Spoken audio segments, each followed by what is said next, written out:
ठीक है। शुरू कैसे करेंगे अपन, पहले जो भी घास कचरा पत्ती उग रही उगने दो उसको, ठीक है ना।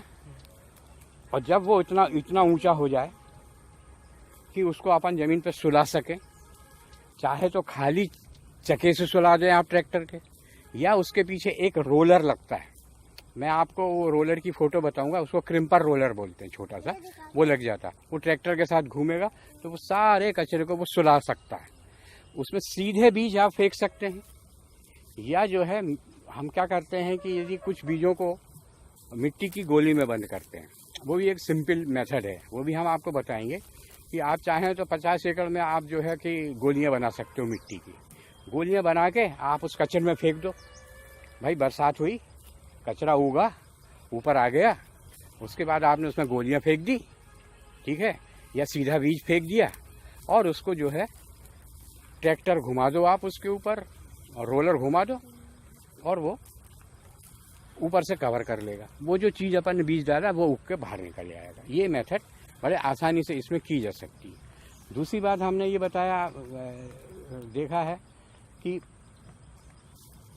ऐसी धान जो है, धान के लिए भी ये गोली से खेती हो जाती है। उसमें कोई मतलब धान के लिए गड्ढा बनाना, उसमें जो है कीचड़ मचाना, और उसमें रोपा लगाने की भी ज़रूरत नहीं। आप इस तरीके से सोयाबीन भी बो सकते हो, और इसमें धान भी बो सकते हो, और आप चाहो तो तुअर सोयाबीन धान एक साथ बो सकते हो, मूंग उड़द भी उसमें आप लगा सकते हो, सारी चीज़। और आपका जो खर्चा है किसान का, हर हालत में किसान का खर्च जो है 70 से 80% कम हो जाएगा। तो लागत यदि हम कम कर लेते हैं तो हमारा मुनाफा तो सीधे सीधा बढ़ जाता है। अभी हम मार कहाँ खा रहे हैं, खर्चे में, इन्वेस्टमेंट बहुत ज़्यादा, और ऊपर से हमारा ज़मीन का नुकसान भी हो रहा है। तो ये मेथड जो है ना, इसको क्रिम्पिंग कहते हैं, ज़मीन पे सुलाने वाली।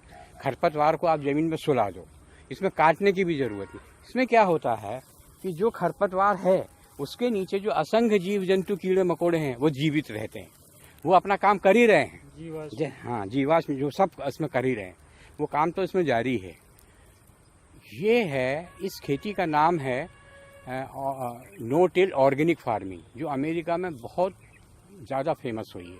वो बिल्कुल नेचुरल फार्मिंग की जैसे। उसमें सिर्फ इतना ही फ़र्क है, इसमें हम मशीनों का ज़्यादा उपयोग नहीं करते हैं, उसमें जो है मशीन से ये काम होता है। और एक चीज़ उसमें है कि ये सपोज़ करो आपको सीड बॉल नहीं बनाना, बीज सीधे नहीं फेंकना, क्योंकि हो सकता है कई बार क्या होता है कि बारिश होती है और वो पानी फिर जो है रुक जाता है, तो ज़मीन गीली हो गई, पर्याप्त बटर आ गई, आपका जो ट्रैक्टर है उसके सामने तो रोलर लगा हुआ है, ट्रैक्टर चलता जाएगा, उसको सुला देगा, और पीछे से 0 टिल सीड ड्रिल बोनी करती आई। एक सिंगल ऑपरेशन में आप निकल गए खेत से, आपका साल भर की खेती खत्म। यदि आपने तुअर के साथ सोयाबीन, धान, मूंग, उड़द आदि लगा लिया तो आपको दूसरी क्रॉप के लिए कुछ काम ही नहीं बचा, क्योंकि आपकी जितनी फसल है, धान है, सोयाबीन है, मूंग है, उड़द है, ये तो बरसात बाद कर जाएगी। तुअर जो है रह जाएगी, जो कि आपकी जो है सेकंड क्रॉप के रूप में मिल जाएगी।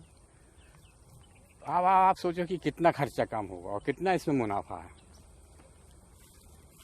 ये इसको थोड़ा स्टडी करना पड़ेगा आपको। और आप चाहें ना तो आप जहाँ हो रही है, कई जगह ऐसी खेती चालू हो गई है, पंजाब में हो गई है, वो देख भी सकते हैं। धन्यवाद।